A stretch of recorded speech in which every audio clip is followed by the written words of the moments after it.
So I get home and think there's a barbecue going on. Turns out this little bird has been cooking the entire time. So now I'm going to try to get it off the headers. Oh,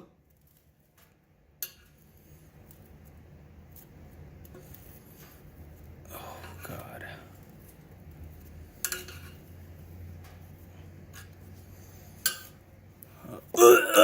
Fuck. Jesus. Oh my God.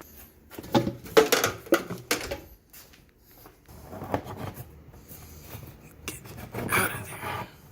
It looks like on impact it exploded and got blood everywhere, which then cooked and made a horrible smell. Thank goodness I couldn't smell it until I stopped at home.